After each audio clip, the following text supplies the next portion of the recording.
Hello बच्चों, कैसे हो आप सभी। आज के लेक्चर में हम लोग एक और बहुत इंपॉर्टेंट टॉपिक करने वाले हैं जो कि है एवरेज एटॉमिक मास। देखो, एवरेज एटॉमिक मास से भी एग्जाम में क्वेश्चंस पूछे गए हैं प्रीवियस ईयर के अंदर, चाहे वो नीट का एग्जाम हो चाहे वो जेईई का एग्जाम हो।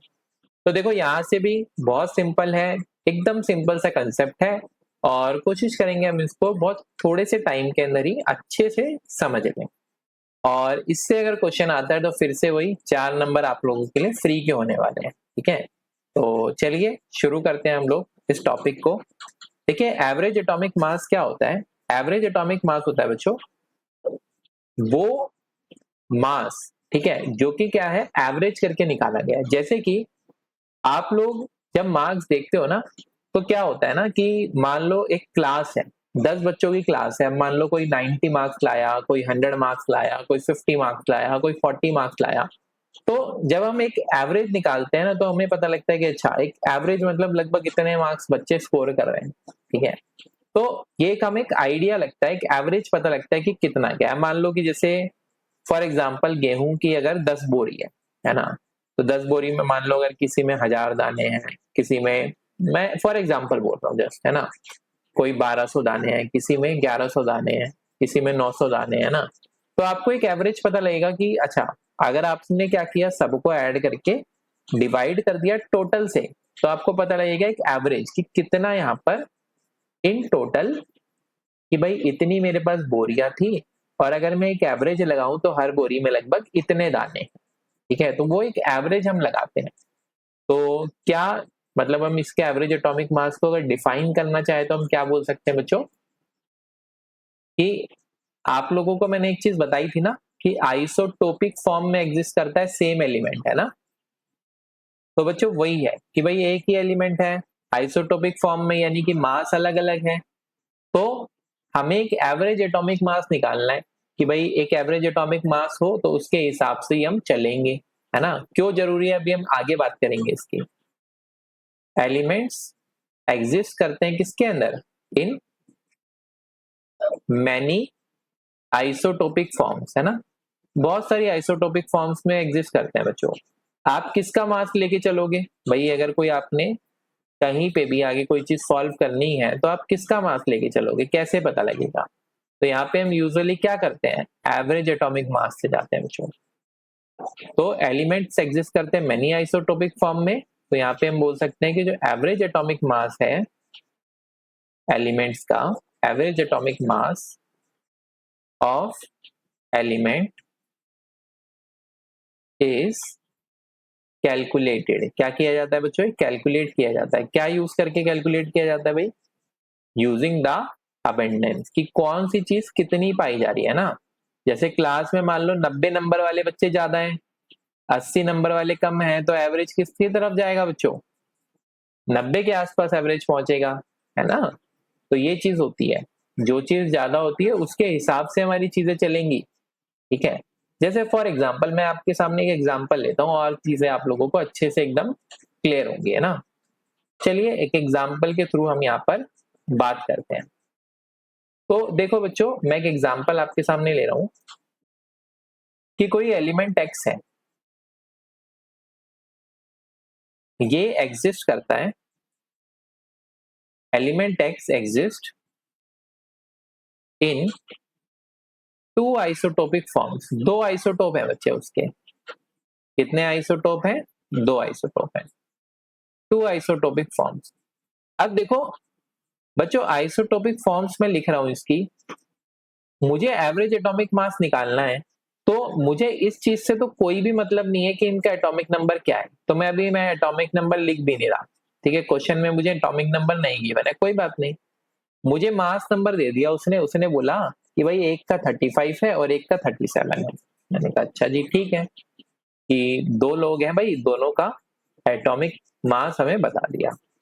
साथ साथ उसने ये भी बोला कि एबेंडेंस में मैं आपको बता रहा हूँ कि एक इतना पाया जाता है और दूसरा इतना पाया जाता है ना। जैसे मान लो आलू गोभी, मतलब पत्ता गोभी मान लो और फूल गोभी मान लो, कि फूल गोभी इतनी पाई जाती है, पत्ता गोभी इतनी पाई जाती है तो दोनों गोभी, है ना। तो ऐसे ही हो गया एबेंडेंस बच्चों, ये अगर मान लो 80% पाया जा रहा है और ये हमारे पास पाया जा रहा है 20%, ये हमें गिवन है डाटा, है ना। तो अब हमें क्या निकालना है, एवरेज एटॉमिक मास। भाई ये क्वेश्चन को सॉल्व करते वक्त हम किसका मास लें, हमें क्या पता हमें क्या गिवन है, तो हम क्या लेके चलते हैं बच्चों, हम यही मानते हैं कि भाई दोनों चीजें अवेलेबल है नेचर में, तो हम क्या करते हैं, एवरेज एटॉमिक मास लेते हैं। क्या निकालते हैं बच्चों, एवरेज एटॉमिक मास। और उस एवरेज एटॉमिक मास को लेकर ही हम क्या करते हैं, कैलकुलेशंस करते हैं। जो आपको मास गिवन होता है ना, यूजुअली वो कैसा मास गिवन होता है बच्चों, एवरेज एटॉमिक मास, ठीक है। जो आप अपनी टेबल में पढ़ते हो, जो आपको बचपन से सिखाया गया है। कैसे निकालते हैं इसको, अबेंडेंस ऑफ फर्स्ट आइसोटोप, कि भाई फर्स्ट आइसोटोप कितना पाया गया, abundance of first isotope into atomic mass of first isotope, कि पहले आइसोटोप का एटॉमिक मास कितना था, atomic mass of first isotope, ठीक है, ये हो गया आपका। प्लस में आपका क्या आएगा बच्चों, अबेंडेंस ऑफ सेकेंड आइसोटोप। अगर और आइसोटोप हो तो उनको भी ऐड कर सकते हो, second isotope into atomic mass of second isotope, atomic mass of second isotope, ठीक है। अब इसको आप क्या करोगे बच्चों, अब एक चीज सोचो आप कि सर टोटल अबेंडेंस तो हमेशा क्या होगी, भाई टोटल तो 100% ही पाया जाएगा ना, किसी चीज का ये तो नहीं बोल सकते कि सर 101% मुझे मिल गया, पॉसिबल नहीं है ना। आपका अगर 100% है, आप किसी ने ये सुना है क्या कि सर 105% नंबर आए हैं, नहीं आ सकते भाई। टोटली कितना होगा, टोटली हमारा मैक्सिमम 100 ही हो सकता है। तो अबेंडेंस हमेशा क्या आएगी, ऐड होके टोटल अबेंडेंस हमेशा 100 आएगी, ठीक है। तो आप, मैं लिख भी देता हूं यहाँ पर, ये क्या है आपका टोटल अबेंडेंस। पर टोटल अबेंडेंस हमेशा क्या होगी बच्चों, टोटल अबेंडेंस हमेशा परसेंटेज आपकी 100 ही आएगी, ठीक है। तो क्या होगा बच्चों, देखो अबेंडेंस ऑफ फर्स्ट आइसोटोप की अबेंडेंस कितनी है सर, 80, आपने अभी लिखवाई है, ठीक है, into atomic mass of first isotope कितना है सर, 35, ठीक है, plus abundance of second isotope कितनी है, 20, इनटू क्या होगा यहाँ पर, atomic mass of second isotope कितना है बच्चों, 37, डिवाइडेड बाय टोटल 100 हो गया, है ना। तो बस अब आप इसको सॉल्व कर लो। भाई 35 इंटू 80 अगर मैं करूंगा तो कितना आएगा, 35 8 जा कितना हो जाएगा बच्चों, ये हो जाएगा आपका 35 8 जा अगर मैं करूंगा तो कितना होगा, 280, और एक जीरो और 2800 प्लस में, और ये हो गया आपका कितना, 740 डिवाइडेड बाय 100, है ना। तो ये आपका आ गया 35.40, ठीक है। तो ये आपका आया है एवरेज एटॉमिक मास, और लगभग यही एवरेज एटॉमिक मास आप लोगों ने ऑलरेडी देखा हुआ होगा बच्चों। किसका देखा हुआ है आप लोगों ने, ये आप लोगों ने देखा हुआ है किसका, ये आप लोगों ने देखा हुआ है क्लोरीन का। तो यानी ये जो हमारा एलिमेंट था बच्चों, ये क्या था, क्लोरीन, ठीक है। तो ये एलिमेंट आपका क्या था बच्चों, ये आपका जो एलिमेंट था हमारे पास, ये था क्लोरीन। चलो, उम्मीद करता हूं ये आप लोगों को क्लियर होगा। एक क्विक क्वेश्चन और हम लोग यहाँ पर कर लेते हैं, फिर इसके बाद हम लोग इस टॉपिक को उस क्वेश्चन के साथ खत्म करेंगे, है ना। काफी अच्छा क्वेश्चन है, आप लोग आराम से करिएगा, बहुत आराम से आप लोग कर सकते हैं इस क्वेश्चन को। नाइट्रोजन एग्जिस्ट कर रहा है किसके अंदर, इन 2 आइसोटोपिक फॉर्म्स, किस में एग्जिस्ट कर रहा है बच्चों, 2 आइसोटोपिक फॉर्म्स में एग्जिस्ट कर रहा है, ठीक है। कौन कौन सी 2 आइसोटोपिक फॉर्म्स है बच्चों, एक है 14N और दूसरा आपका क्या है 15N, ठीक है। कह रहा है कि इफ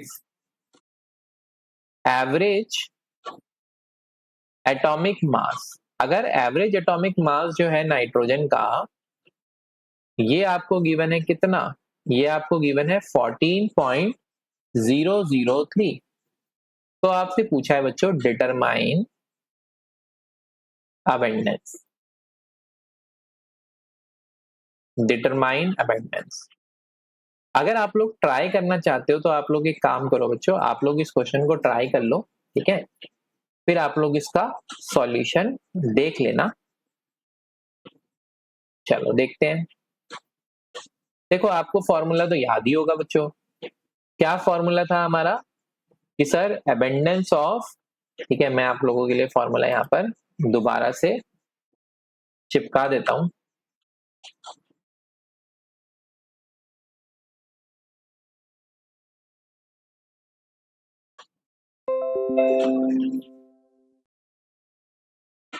ठीक है, तो ये आप लोगों का बच्चों फॉर्मूला है, abundance of first isotope into atomic mass of first isotope plus में abundance of second isotope into में atomic mass of second isotope divided by 100 total abundance, है ना। और ये बराबर होगा किसके बच्चों, एटॉमिक मास ऑफ, या फिर हम यूं कहें कि average atomic mass of nitrogen के ये बराबर होगा, है ना, average atomic mass of nitrogen. ठीक है, तो भाई अब मुझे पता है कि ये हमारा है कितना 14.003। मैं ये भी जानता हूं कि टोटल तो सर 100 ही होने वाला है हमेशा, कोई दिक्कत ही नहीं है उसमें भी। फिर अबेंडेंस ऑफ फर्स्ट और सेकंड आइसोटोप मुझे नहीं गिवन है, यही प्रॉब्लम है और यही हमसे पूछा है। बेटा कोई बात नहीं, अगर मुझे वो अबेंडेंस नहीं भी दे रहा कोई बात नहीं, पर मुझे टोटल तो पता है ना। मैं ऐसा तो मान सकता हूं ना कि भाई अगर मैंने इसकी अबेंडेंस मान ली x, अगर मैंने इसकी अबेंडेंस x कर लेट कर ली, तो आपको पता है बेटा कि जो दूसरे की अबेंडेंस है वो 100 माइनस एक्स ही तो आएगी, है ना। क्योंकि अगर टोटल आपका 100 है बेटा, तो अगर एक x है तो दूसरा 100 माइनस एक्स होगा, सिंपल मैथ है ना। तो अबेंडेंस ऑफ फर्स्ट आइसोटोप कितना हो गया x इनटू में एटॉमिक मास ऑफ फर्स्ट कितना है 14 गिवन है atomic mass of first, plus abundance of second कितनी है बच्चों 100 माइनस एक्स इनटू में एटॉमिक मास कितना है, एटॉमिक मास ऑफ सेकंड आपका है 15, ये भी गिवन है आपको।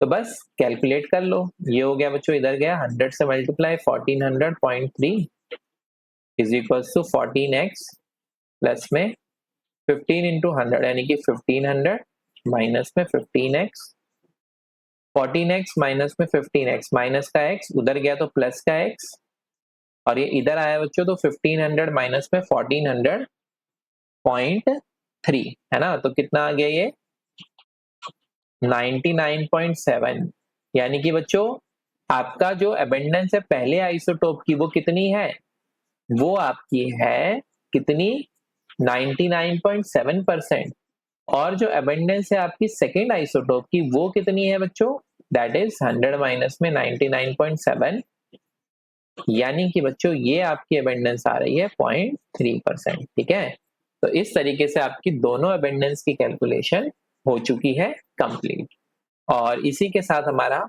एक टॉपिक भी कंप्लीट होता है। आप इससे रिलेटेड और भी क्वेश्चंस प्रैक्टिस करना, वैसे मैं क्वेश्चन प्रैक्टिस के लिए अलग से भी आप लोगों के लिए वीडियोस लाऊंगा, ठीक है, पर एक एक करके हम लोग टॉपिक्स भी करते जाएंगे और क्वेश्चंस की प्रैक्टिस भी करते जाएंगे। अगर आपको ये लेक्चर सीरीज अच्छी लग रही है तो आप इस वीडियो को लाइक कर दीजिए और इस चैनल को सब्सक्राइब कर दीजिए, और साथ ही साथ अपने दोस्तों को भी ये कंटेंट शेयर कीजिए ताकि आपके और आपके फ्रेंड दोनों के ही अच्छे नंबर आए। ठीक है बच्चों, तो फिर मिलते हैं हम लोग अपने अगले लेक्चर में, तब तक के लिए बाय बाय।